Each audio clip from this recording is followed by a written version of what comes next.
Eu acho que esses fóruns de debate é que a gente pode encontrar uma fala nova, um caminho novo e resposta nova para, principalmente para a educação.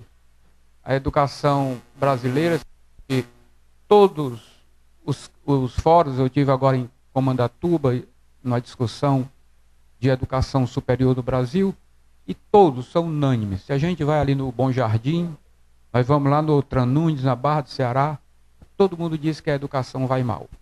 Se a gente pega um especialista em educação, ele tem a mesma opinião. Também da mesma forma, se a gente fala com um gari, ele diz: a única coisa que eu quero deixar para o meu filho, que ninguém rouba, é a educação. Então, todos nós apostamos na educação, não é assim, professor? E a fala do professor, exatamente, se encaixa o que a gente discute lá no Cinep. O que é o Cinep? Gente, o Cinep hoje ele está na sede onde era a casa da Dizia Sá, né? Hoje, agora no dia 18 de agosto, vai completar 75 anos. É o Sindicato da Livre Iniciativa que naquela época, né, Dom Helder Câmara, Francisco Menezes Pimentel, o Bispo do Crato, Antônio Figueiras Lima, educadores do Ceará, saíram daqui, fundaram o Cinep, que é o segundo do Brasil, logo quando saiu a CLT, em 1943, e lá no encontro do Cirandinha, que foi inspiração para o nosso Cirandinha, quando eu era adolescente aqui, que tinha o nosso Cirandinha aqui na Beira-Mar, e lá foi discutida a Federação Nacional da Educação, onde teve, e ainda tem todos os fóruns de debate. O Cinep Educação, hoje nós temos 13 fóruns, 13 escritórios regionais, o mais recente agora foi em Canindé, nas cidades polo do nosso estado do Ceará, onde congrega toda a rede que acolhe alunos da fraldinha ao fraldão. Nós temos as câmaras de ensino, dizendo assim, dessa forma descontraída, mas é da creche, lá da creche, todas as escolas da livre iniciativa, que a gente chama popularmente de escola particular, mas na Constituição é a rede de escolas da livre iniciativa. E também passa pela educação básica, né? Ensino médio, ensino fundamental, escolas de idiomas profissionalizantes, educação de jovens e adultos, a Câmara de Ensino Superior, que nós temos as instituições de ensino superior do estado do Ceará. Em todo o estado tem uma penetração enorme do ensino superior, onde jovens lá do campo, do sertão, têm a oportunidade hoje de cursar uma instituição de ensino superior.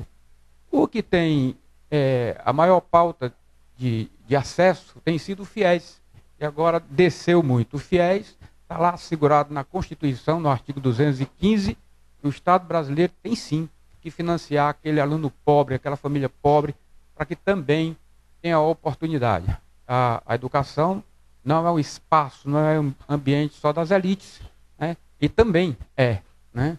Mas é exatamente aí o Cinep do Ceará que a gente tem discutido todos esses temas fundamentais. E uma das coisas que a gente, nos fóruns lá no Cinep, que a gente tem falado, é a preocupação que nós temos com um Brasil que tem uma população de alunos superior ao segundo país mais populoso da América do Sul, que é a Colômbia. O Brasil tem 46 milhões e 600 mil alunos da educação básica. É um universo enorme, gente. Desses aí, fazendo um recorte, 8 milhões e um quebradinho, né, é que pertence à rede da livre iniciativa. Mas o grande universo é isso. A grande preocupação é essa, é atender e fazer uma educação disruptiva mesmo dentro desse contexto de discussão. Nós temos uma preocupação maior porque o nosso aluno, principalmente aquele que mais precisa, o aluno pobre, ele está abandonando a escola. Agora, nos dados agora, né, 1.700.000 alunos deixaram o ensino fundamental. E a maioria desses alunos vão para onde? Para o emprego, para a informalidade, né? Fazer nada, engrossar a sociedade neném. E 1.800.000 alunos do ensino médio deixaram as salas de aula. Então isso é uma preocupação enorme que nós temos, né, como educadores, certo? essa discussão nós temos feito. E no contraponto disso, é que escola é essa que ela deve ser atrativa para esse aluno? Que escola é essa que faz desse aluno ficar na sala de aula?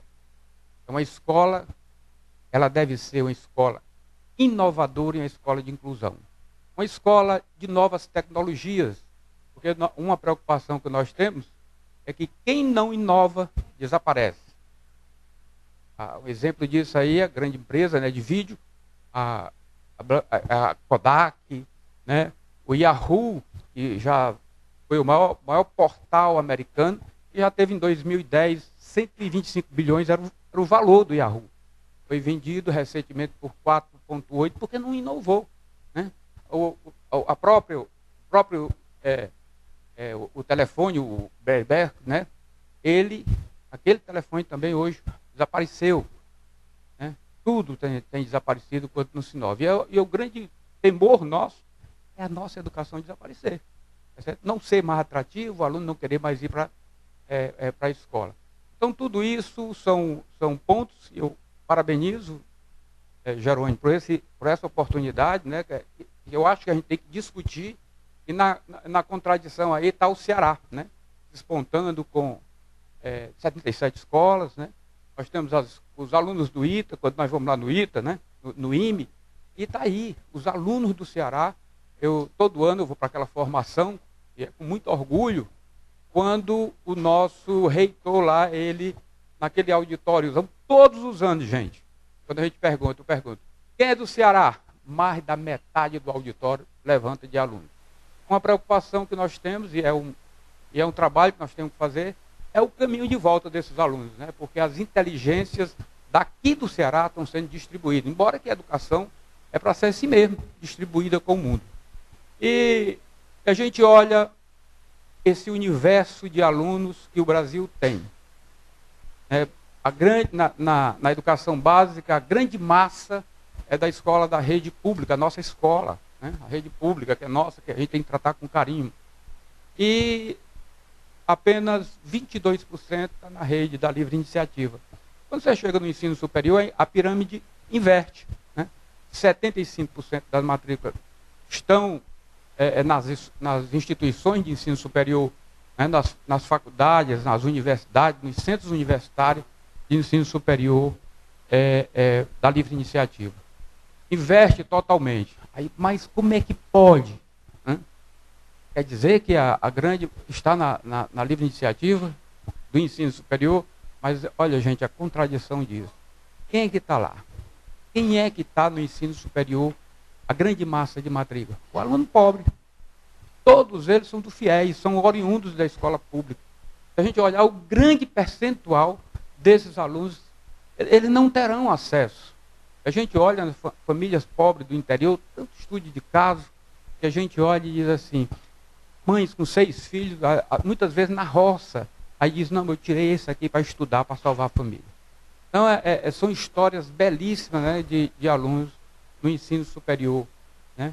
Quando a gente vai agora para a educação básica, que o Brasil tem um modelo interessante, nós temos um parque enorme de escolas públicas, tá certo? No Brasil, e essas escolas, agora, logo, logo vão ficar todas vazias. Como é isso, professor? Você está dizendo isso? Vai ficar todas vazias? Sim, a Europa, as escolas já estão vazias, e o mundo asiático, escolas vazias. Num encontro, numa comissão do Brasil, que foi feita uma visita, né, lá no Japão, 45 escolas tradicionais, as melhores escolas, todas fechadas, porque não tem aluno, né? Exatamente a taxa de fertilidade. No Brasil, se a gente olha, nos 5.570 municípios, o primeiro projeto do prefeito, ou do governador, né, quando se novas eleições, é inaugurar novas escolas. Ora, o professor Sérgio falou exatamente aqui, nós temos escolas aí no Brasil, aqui no Ceará são 700, mas são estaduais, né? Porque quando a gente conta as escolas da rede municipal, aí isso aí se multiplica por muitos. Nós temos escolas vazias. Quando nós fomos pegar o colégio Filgueiras Lima, por exemplo, que é um colégio municipal, naquele colégio, quando era na época, Filgueiras Lima, que era o único, era no Brasil, era a única escola municipal onde se oferecia ensino médio, que é competência do Estado, né? Aquela escola estava vazia.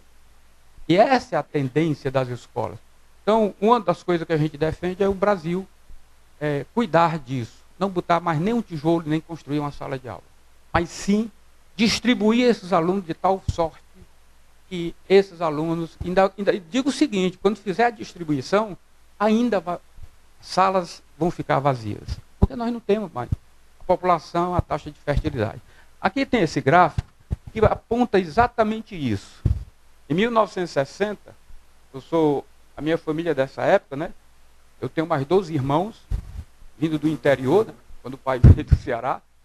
12 irmãos, eu sou o 13º, né? 1960 era esse o número de filhos por família. Isso no Brasil. Hoje é isso aqui. 1,7. Nem há reposição. Porque a reposição, pai e mãe, tem que ser pelo menos... O número mágico é 2,1. Não é assim? Nós estamos com economista. 2,1, mas nós estamos abaixo. Muito abaixo. Isso é o retrato que qualquer governante, se tiver um projeto de construir mais escolas, esse aí está falido. Porque não vai ter aluno. E, na verdade, a maioria dos nossos prefeitos, eles gostam de construção. Não sei porquê, mas eles gostam de construção.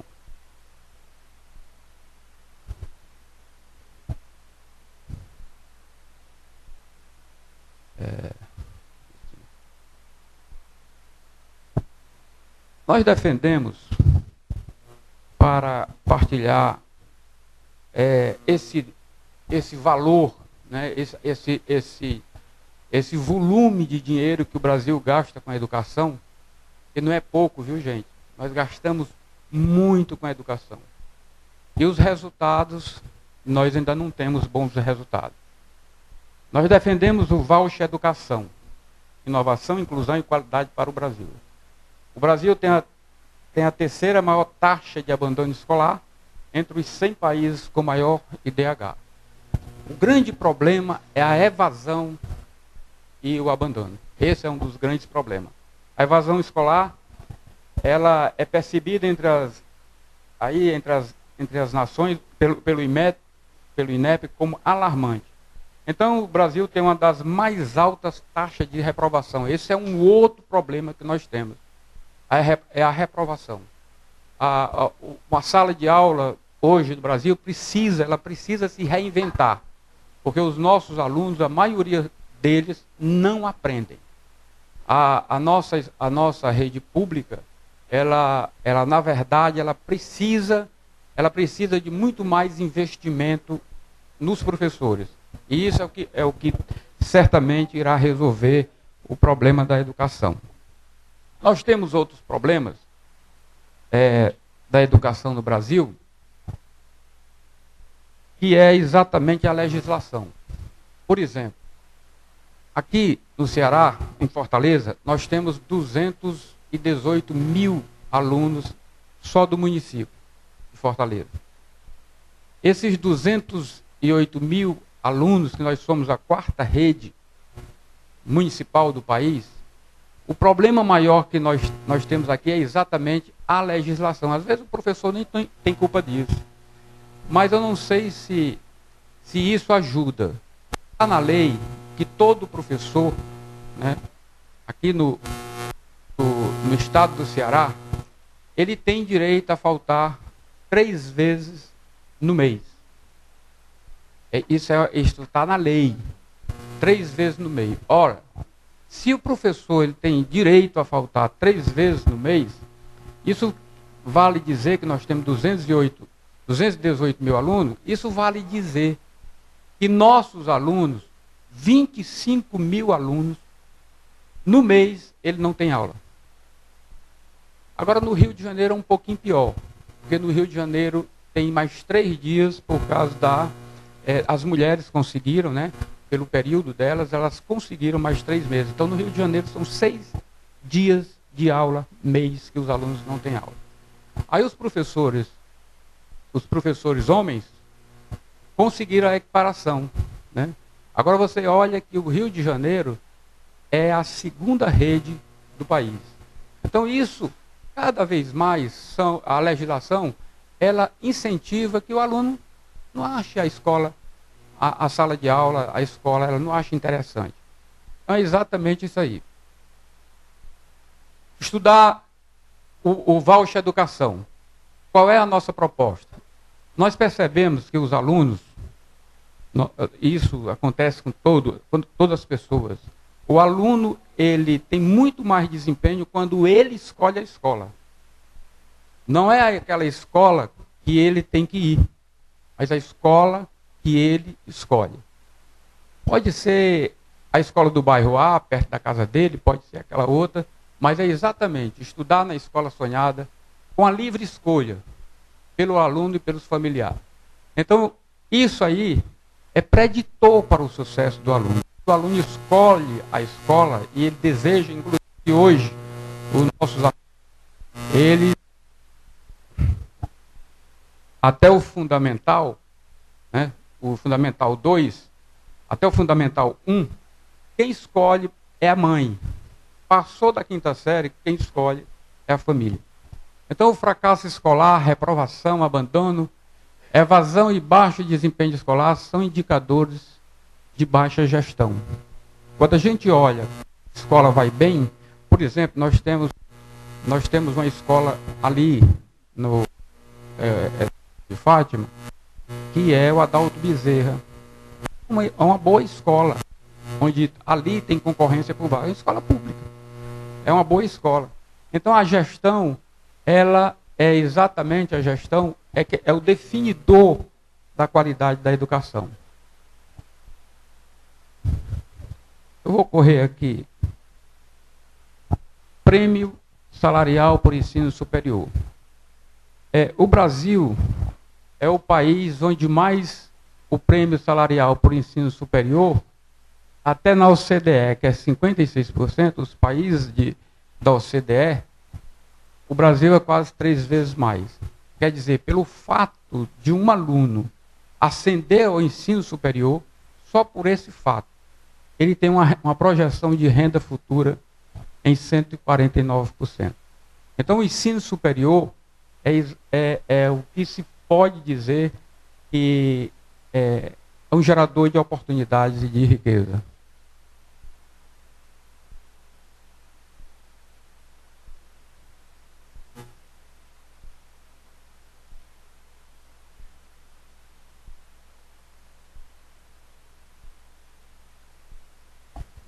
Educação e miséria.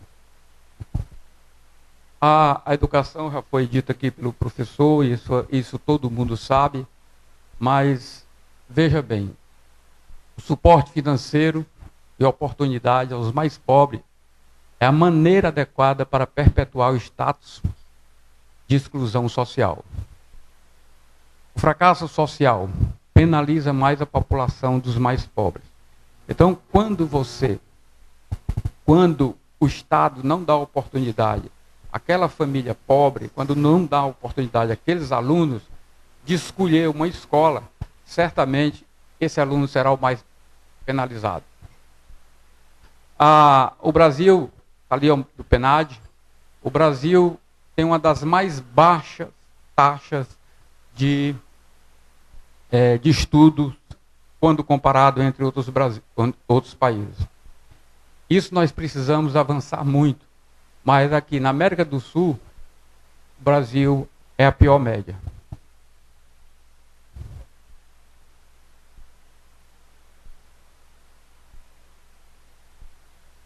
Isso aqui é um dos dados interessantes, que isso é da FGV, que mostra a realidade da educação brasileira. 60% dos alunos do 5º ano não aprenderam o adequado em português e matemática. E o do 9º ano, 73% dos alunos não aprenderam adequadamente português e matemática. Nós temos as nossas avaliações, que nós temos a avaliação agora que o Ceará tirou, o Ceará agora ficou com 77 escolas.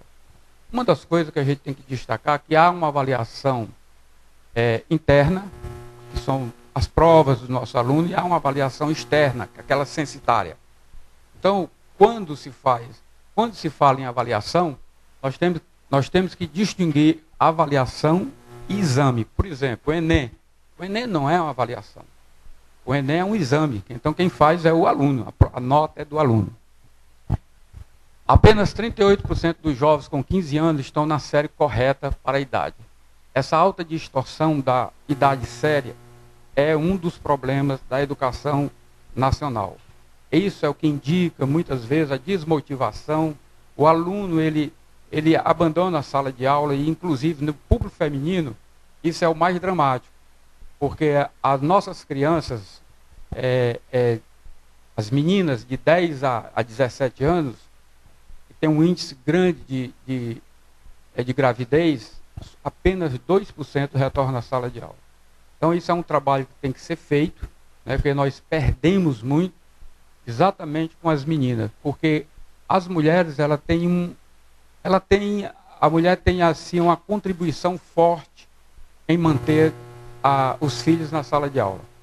Quando a escolaridade, né, da mãe, quanto mais ela avança na educação, mais os filhos eles continuam e ascendem a séries superiores.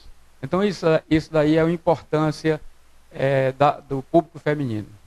O retorno líquido dos diplomas universitários vem caindo, mas significa, em média, 125% a mais do que apenas o ensino médio completo.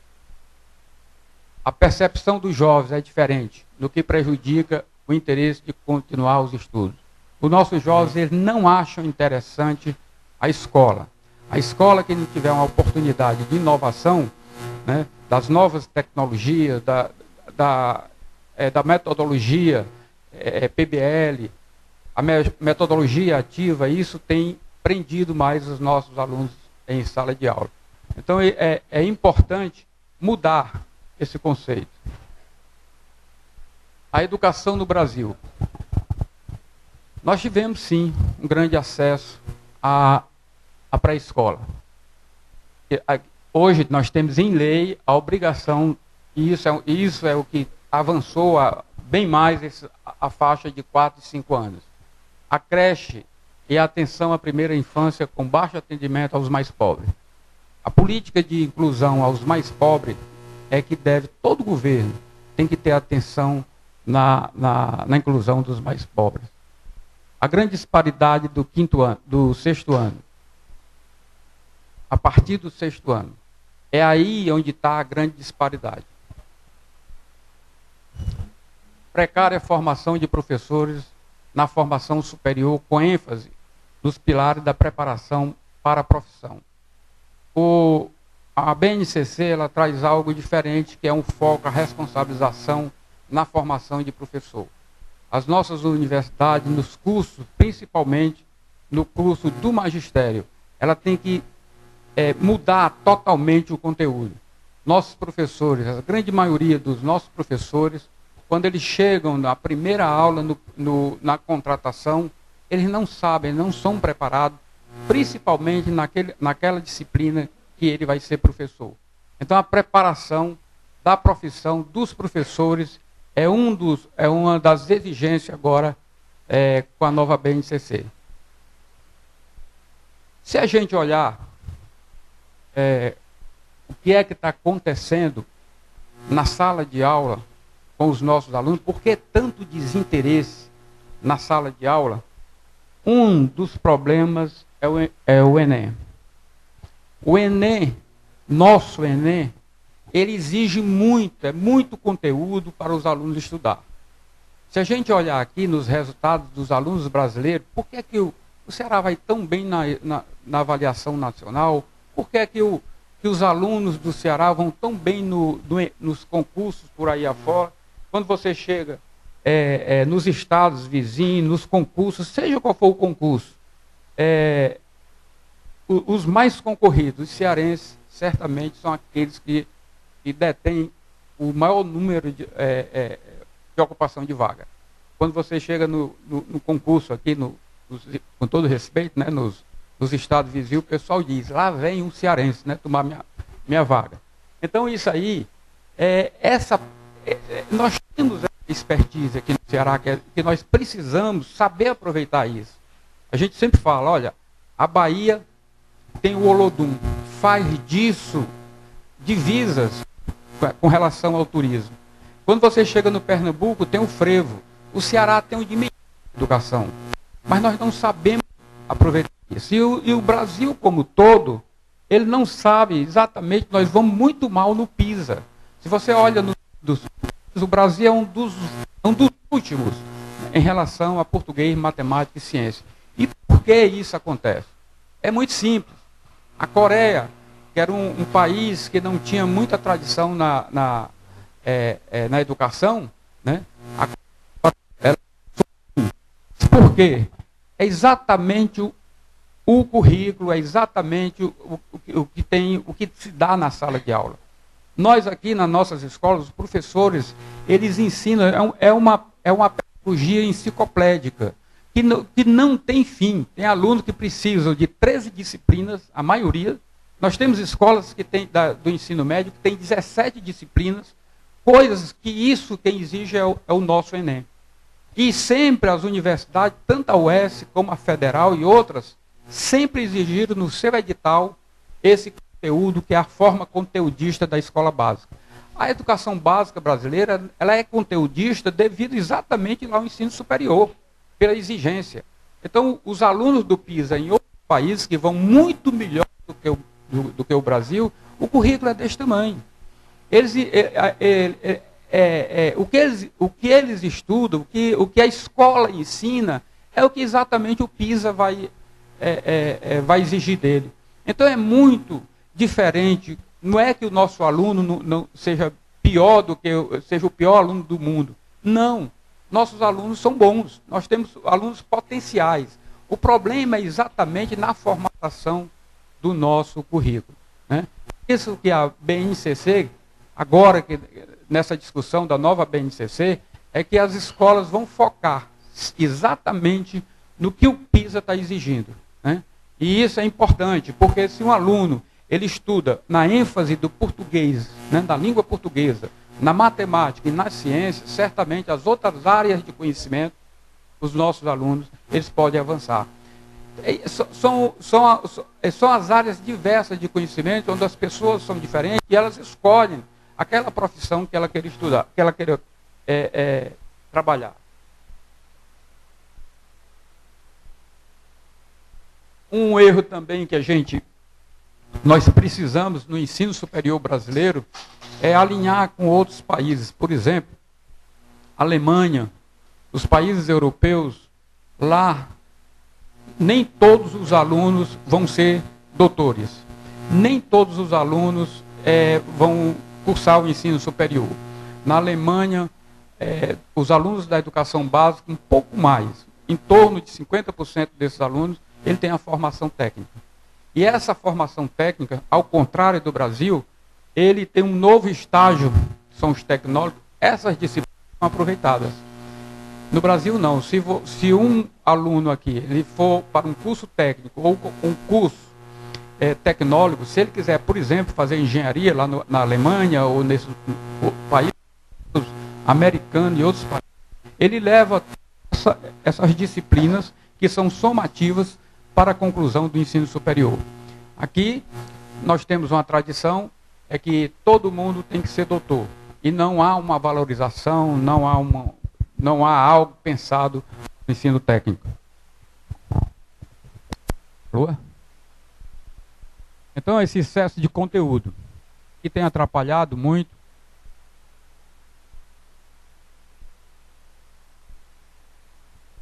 Esse é o nosso IDEB.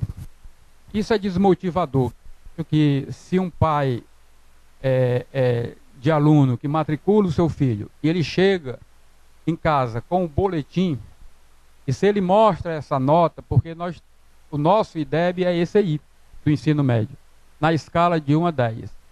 Quem fica satisfeito com o filho que chega em casa com o boletim todo vermelho, né?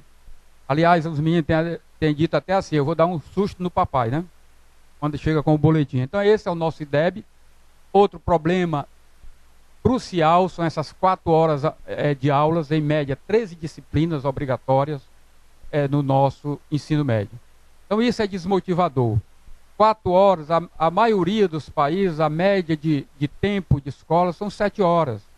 Quando nós falamos na escola integral, é uma escola que no contraturno esse menino não vai brincar só de bola, esse menino não vai brincar só de xadrez, que é importante, mas essas 7 horas tem que ser horas produtivas de conhecimento. Então é essa escola que a gente tem. Abandono e evasão em todas as séries é muito alto, né?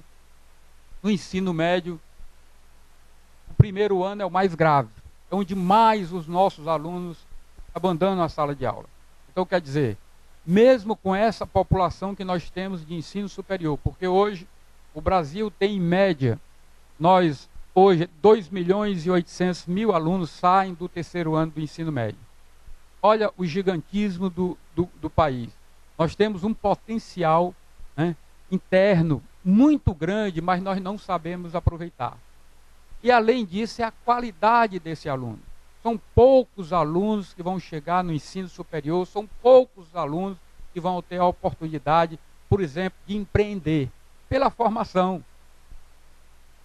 Somente 64% dos jovens de 24 a 29 anos completaram o ensino médio. Na média da OCDE, esta proporção é 85%. Olha o que é que nós estamos fazendo com os nossos jovens. Em Portugal, tudo bem, em Portugal tem 10 milhões de pessoas, né? A rede de lá é muito pequena, mas isso é proporcional. 97% dos alunos completam o ensino médio em Portugal. Outro agravante que nós temos aqui no Brasil é o que acontece com nossos jovens, de 15 a 29 anos.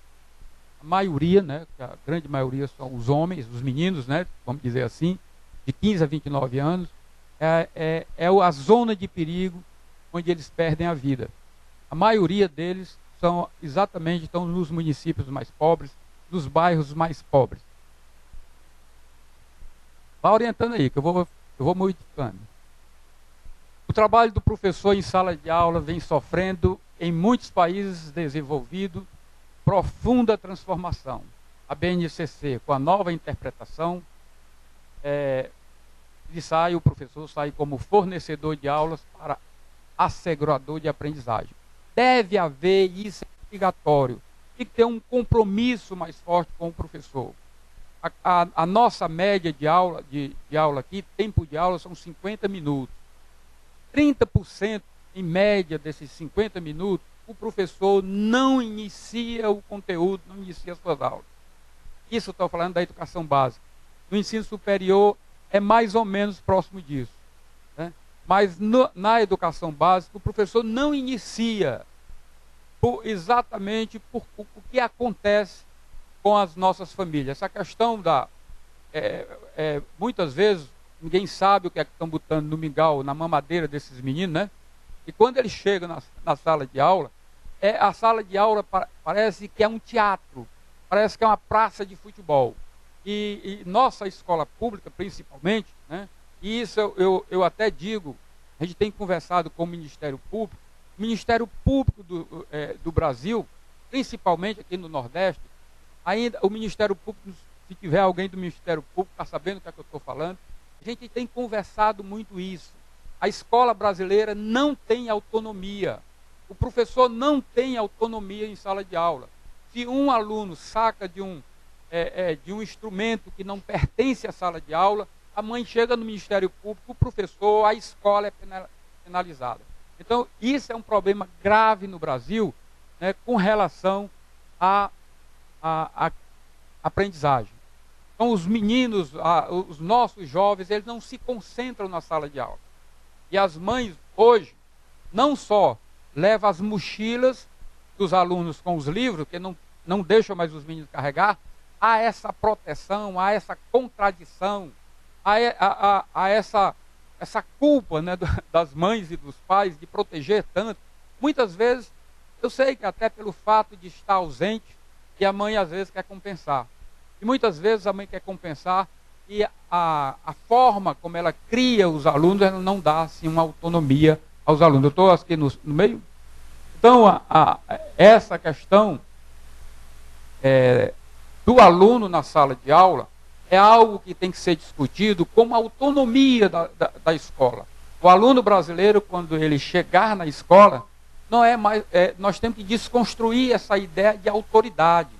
Os pais, muitas vezes, o aluno, quando tira uma nota baixa, e vai lá, o pai vai na escola, por que meu filho tirou essa nota baixa? Estudou. Então há uma relação muito frouxa entre a família e a escola. E isso o Ministério Público tem interferido seriamente. Há casos absurdos que o Ministério Público até pergunta. Vai na escola perguntar por que o professor passou tanta tarefa no final de semana. Então isso é um absurdo. A escola da livre iniciativa, dita escola particular, nós ainda temos essa autonomia, mas mesmo assim começamos a ficar comprometidos. E o professor de licenciatura, na formação das escolas de pedagogia, de licenciatura, a maioria, a formação, 75% do currículo de formação dos nossos professores é centrada no pilares da política. Por exemplo, a pesquisa, os TCCs dos professores, que era exatamente esse trabalho de conclusão de curso, a maioria desses TCCs são coisas que não servem quase para nada, gente. O Brasil gasta muito dinheiro em pesquisa. Nós falamos muito em pesquisa, mas a pesquisa tem que ser a pesquisa aplicada. Quantos mestrados, quantos doutorados, que o dinheiro vai para o ralo? Porque a maioria dessas pesquisas que estão lá dentro da universidade, a maioria não tem utilidade prática. Então nós temos que, tem que haver uma política de mais responsabilidade nesses estudos, na concentração desses estudos. O Brasil gasta muito dinheiro e quase nada em serventia, como se diz, a minha avó. Então, o professor, nós temos que mudar a escola. Quando recebe um professor, o professor ele não sabe, por exemplo, no primeiro dia de aula, mesmo ele com diploma, ele não sabe o que vai fazer numa sala de aula. E veja bem, todo professor público, obrigatoriamente, ele tem que passar por uma sala de aula da escola particular, a iniciativa. Por quê? Porque os editais exigem, são 3 anos de carteira assinada, mínimo. Então, todo professor tem que passar por lá. E muitas vezes, quando esse professor que é formado na escola da livre iniciativa, dita particular, quando ele chega na escola pública, que inclusive isso é fato, é outro ponto que nós devemos discutir, na admissão dos professores, temos casos de professores, excelentes professores da escola particular. E quando ele vai fazer o concurso, ele diz o seguinte: não, professor, estou deixando aqui a escola, amigos, né, muitas vezes, bom professor, e agora eu vou descansar. Então, quer dizer, isso é uma mentalidade, ali é que ele tem que dar mais, porque é ali onde estão os alunos mais pobres, é ali onde se precisa. Né? Se ele vai para uma escola pública, ele tem que dar o maior esforço dele. Então, essa formação de professor tem que ser mudada totalmente. A BNCC oferta muito mais clareza e apoio aos mestres para desempenho em sala de aula. Essa BNCC, todo mundo está pensando que isso é um projeto da agora, isso há muito tempo que vem discutindo, mas é porque tudo no Brasil realmente fica na geladeira. Mas a BNCC, ela é de muito tempo atrás. Acontece, porém, exigirá mais empenho, forte investimento e mudança cultural serão necessárias. Nós temos que mudar a cultura que a escola pública é um ambiente de ninguém. Né? Aquele negócio. Escola não tem dono. Escola tem dono sim, que é o povo brasileiro. A escola pública, nós temos que ser vigilantes com ela tem que dar resposta, tem que dar resultado. A sociedade cobra uma escola que todos aprendam, ricos e pobres, excelência com equidade Nem todos precisam aprender os mesmos conteúdos, na mesma velocidade, nem todos os alunos, nem no mesmo tempo. Há muitos caminhos para desenvolver competência e isso está na fase da personalização. Uma escola que tanto alunos como professores trabalhem colaborativamente, né? Exatamente essa metodologia ativa, ela vai muito para esse lado, como a PBL. Uma escola que tanto alunos como professores trabalhem. Uma escola que trabalhe valores e atitudes, formar cidadãos globais. É o compromisso da escola. Valores e atitudes.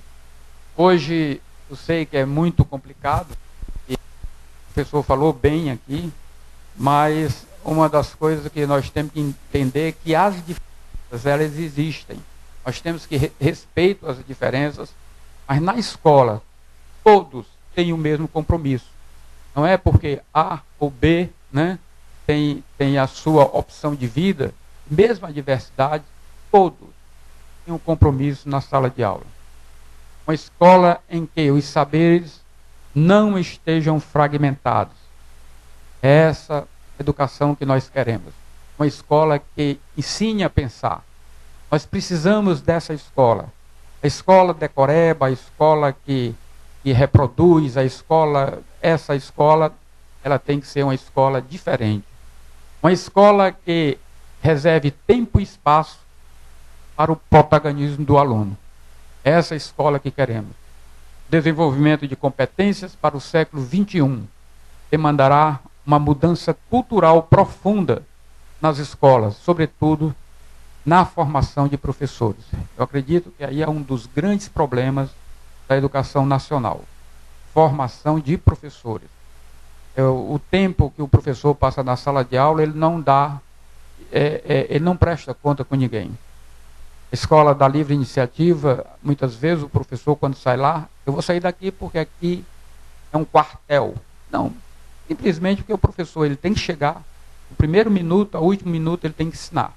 Isso é um compromisso que nós temos com os nossos alunos. Resistência e quebra de paradigma na celebração de parcerias, com vista à expertise e o modelo da gestão escolar protagonizada pelo setor educacional da livre iniciativa. Isso é uma proposta nossa. Há tempos que o Brasil vem atrás de soluções dessa educação, porque a grande maioria está lá. O setor produtivo tem sofrido muito com o perfil do aluno que tem saído da nossa escola pública. Nós precisamos de empreendedores, nós precisamos de consumidores. O Brasil produz muito pouco engenheiros. O Brasil produz, né, também, ele forma médicos, mas a maioria dos nossos médicos, a maioria deles quer estar nas capitais. A questão da distribuição dos médicos é uma questão séria, gente. O Brasil, ele tem, por exemplo, 54% está na região mais forte, mais rica do Brasil, na região sudeste. 54%.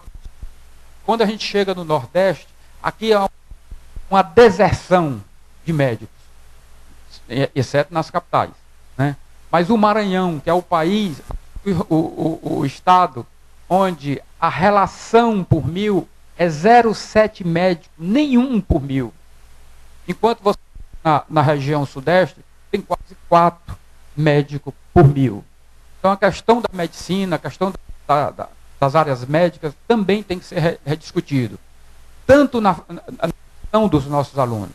A maioria dos nossos alunos, gente, no caso da engenharia, que todos os países que potência precisam dessa área de engenharia, da tecnologia, da inovação, né, das startups, todos dessa formação. Mas a maioria desses nossos alunos são bons na matemática, são bons na física, eles estão indo para a área do direito. Porque é mais oportunidade na área do direito. Então perdemos as nossas competências, perdemos a nossa inteligência. Daí, a opção para o ensino superior já está há muito tempo agravada. E quando, a questão do médico, quando forma os nossos médicos fazem concurso para o interior e não tem uma legislação comparada ao judiciário.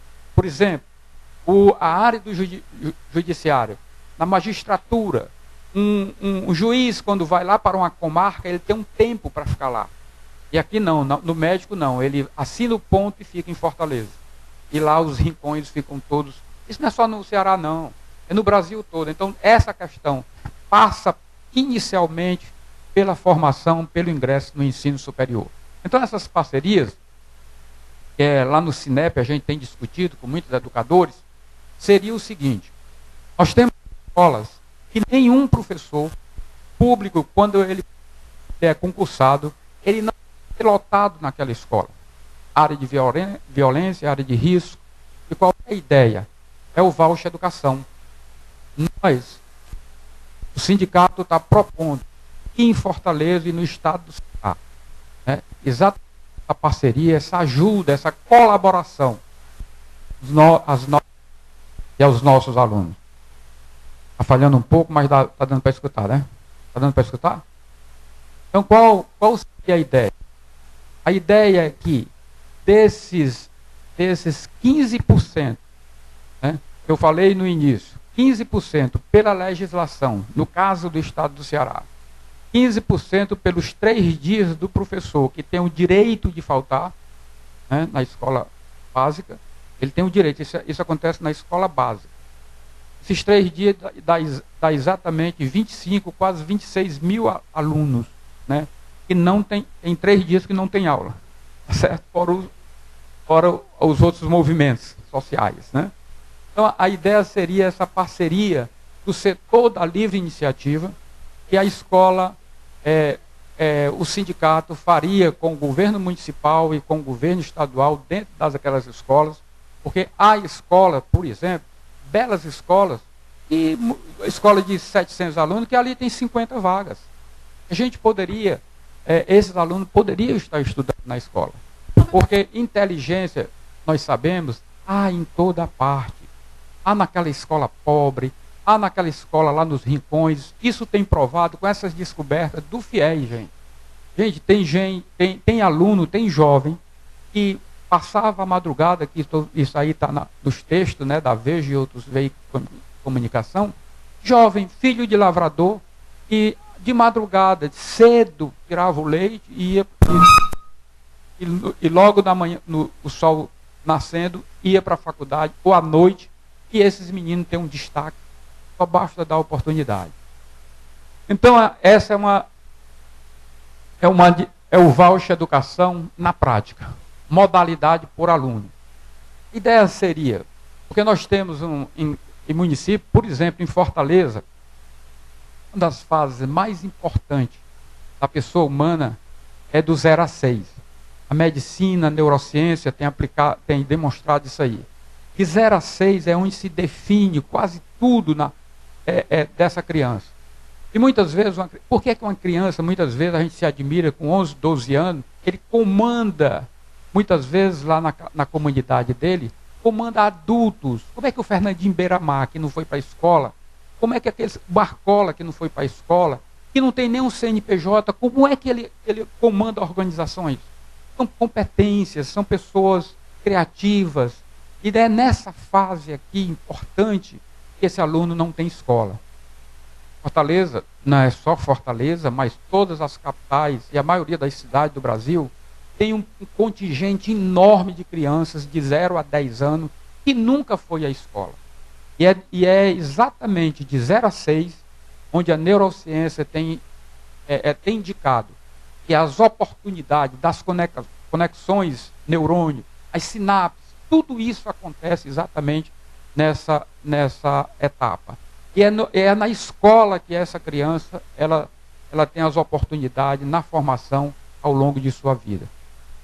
O vão disso daí é que tira a oportunidade, e é um crime, porque a maioria dessas crianças são pessoas pobres, porque a classe média sabe cuidar dos seus filhos. Então, é nesse voucher educação, na prática, que é o atendimento de aluno na escola e sua integração, com prioridade àqueles que residem na área do entorno da escola. No contraturno, com ênfase em português, matemática e ciência. Qual é a ideia? Os alunos da escola pública, nessa modalidade 1 de voucher educação, no contraturno, ele iria para a escola da livre iniciativa, com ênfase em português, matemática e ciência. É aí onde nós estamos ruins. E é essa ideia, nós vamos enturmar alunos. Não sei se vocês já ouviram essa história, mas há umas 4 décadas atrás, o filho do dono da venda, ele sentava ao lado, na mesma escola, do filho do empregado da venda. Eles se encontravam no final de semana, né, para jogar, para ir para o clube, para ir à praia. Hoje, nós separamos os nossos jovens, nossas crianças em comunidades, em guetos. Não damos mais oportunidade. Sabe por quê? Naquela época existia uma bolsa, uma tal de bolsa. Eu acho que aqui alguém conhece alguém que estudou na escola particular. Eu estudei com bolsa. Né? Estudou com bolsa? Que não podia pagar. Estudou com bolsa, estudei com bolsa. Quem teve bolsa teve oportunidade. Só basta dar uma oportunidade.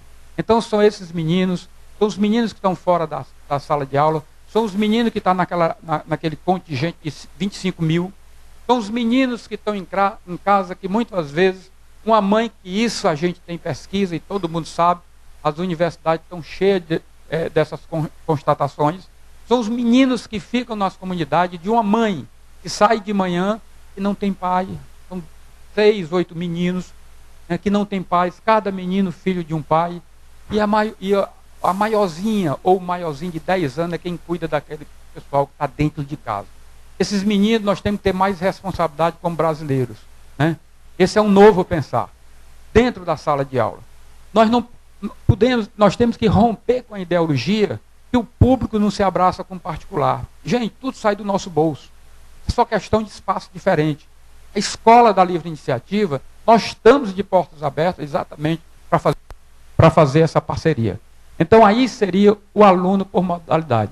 Desafogar o setor público e promover o conceito sustentável da liberdade de escolha para o aluno daquela escola que ele sonha. Quantas crianças saem de uma escola pública e passam na calçada de outra escola, e pode ser até pública também, dizer assim, eu queria estudar aqui, mas não pode. Uma educação que muitas vezes é um modelo só. A escola da livre iniciativa ela é plural. A escola que está ali, aquela que está lá na outra esquina, pode olhar que as pedagogias são diferentes. E há formas diferentes do aluno aprender. Então isso é uma oportunidade do voucher educação. Na contrapartida, por aluno, corresponderá o valor per capita da totalidade referente ao custeio da educação municipal. Ou seja, aquilo que corresponde à unidade de valor integralizado no CAC, por município. CAC é uma terminologia que é o custo aluno qualidade, mas nós estamos falando aqui no CAR. Custo aluno real, gente. Há uma caixa preta que nós não sabemos, nós como cidadão e contribuinte, nós não sabemos quanto é que custa um aluno da rede básica. Então, se a gente for lá se a gente for olhar lá, não sabemos. Tem um gráfico que fala exatamente, que diz que tem 3,1, como se fosse R$3.800 em média, né? O custo do aluno brasileiro. Mas, gente, custa um aluno brasileiro. Quanto é que custa, por exemplo, um aluno de Fortaleza? Quanto é que custa um aluno do Ceará? Só lá. Pega o orçamento, por exemplo, do estado do Ceará, todo o orçamento destinado à educação básica, divide pelo número de alunos, né, que você sabe. Mas como é que forma esse bolo? Na Constituição, ela assegura verbas destinadas à escola pública, que nós pagamos. O primeiro dinheiro que se vai, por exemplo, é o Fundeb. O Fundeb ele é diferente em cada estado. O estado do Ceará está em torno de R$3.800, quase R$1.900 por ano aluno. Isso dá uma parcela de R$300, médio. Esse é um dinheiro federal. Existe outro dinheiro da escola, que é o PDDE, que é o Programa de Dinheiro Direto na Escola. Vem para o caixa da escola, todas as escolas. Né? Vem para os 5.570 municípios, mas vamos ficar só aqui no Ceará. Vem esse dinheiro e soma a esse Fundeb. Né? Vem um outro dinheiro, que é aquele que a Escola da Livre Iniciativa, está ali o professor Reinaldo, foi presidente do sindicato há 40 anos atrás, sempre presidente, foi diretor de escola, Colégio São Francisco. Em Bezerra. Então, o que é que acontece? Quando a gente chega no final do ano e faz a matrícula do aluno, que é a primeira parcela, a gente arruma a escola. E a escola pública tem o fundo escola. É um dinheiro federal que vem para a escola e soma mais esses dois. E tem o grosso, gente, que é um outro dinheiro. Na Constituição, está assegurado que todo município, e o Estado também, né, no caso da educação até o fundamental, e o Estado vai até o ensino médio, fundamental e médio, né? Todo município, gente, tem que destinar o mínimo de 25% do PIB para a educação. Fortaleza aplica 29,9% do PIB em educação. O que quer dizer isso? Que Fortaleza, como nós somos a capital de maior PIB do Nordeste, batemos Salvador e Recife, hoje é quase 8 bi, Fortaleza, né, vocês sabem, só para pegar 29,9% do PIB. Aí junta esse dinheiro. Essa soma toda você divide, no caso de Fortaleza, por 218 mil alunos, que é o alunado da nossa rede. Aí você sabe. Mas se você for atrás, você não tem isso na transparência. Se você olhar, por exemplo, São Paulo, a maioria dos alunos públicos custa, por ano, 3,2 a mais do que a média da escola da livre iniciativa. Se você for comparar os resultados, são bem diferentes. Então, a ideia do voucher educação é pegar esse valor mesmo. A mãe entrega simbolicamente na mão da mãe, e ela escolhe a escola que ela quiser, inclusive pública. O voucher é democratizar a escolha. E isso até o aluno ter mais ânimo de estudar. Eu quero ter aquela escola, porque hoje quem escolhe onde o aluno vai estudar, o rei. É o rei. Quem vai dizer onde é que o aluno vai estudar? Então, essa ideia, a modalidade 1. O voucher educação, na prática, na modalidade por unidade de escola. Essa é a modalidade 2. Atendimento do universo de aluno da unidade escolar patrimonial sob a responsabilidade da parceria da gestão integrada. Isso. Uma escola da livre iniciativa, né, o governo diz assim, olha, cuide dessa escola. Aí faz aqui como o pessoal dos fazendeiros, de porteira fechada. Ele vai ficar com a folha de pagamento do pessoal, o professor continua público, né, mas ele vai fazer a gestão. Onde é que a nossa escola pública erra? A gestão. É exatamente onde erra. Como é que se diferencia uma escola da outra? Gestão, gente. Às vezes você pode botar todos os professores doutores. E muitas vezes, se não tiver gestão, não acontece nada. Né? Então, seria a ideia essa. O custeio totalizado com somatório de pessoal, manutenção, quer dizer, a escola de gestão integrada, por exemplo, a escola 32 de julho, que ela está sendo a gestora lá da escola, lá do Castelo Encantado, com os alunos, essa escola a gestão seria por conta dela. O prazo de contrato da modalidade escolar será de 40 anos. Sabe por quê? Já estou finalizando. Sabe por quê, gente? Uma escola dessa, ela vai ser a tomada que quebrou, o data show, tudo vai ser por conta dessa escola. O governo não vai botar mais R$1 lá dentro. Então, tudo. A folha de professor, de pessoal, tudo. Então, a ideia seria apenas, como teste, 40 escolas no Ceará, como modelo, para a gente testar. Se o IDEB aumentar, continua. Se não melhorar, desfaz. Se lá tiver melhor.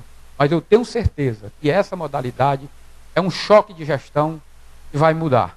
Tá certo? E vai ficar mais barato para o município, porque a gestão o governo não vai pagar. Estado que diga, né? Esse deve ser um projeto de Estado, não é obrigado, porque se for de governo, muda a cada chapéu. Então, essa seria um projeto de Estado. E o Partido Novo pode inovar com essa proposta. Ok? Obrigado a todos.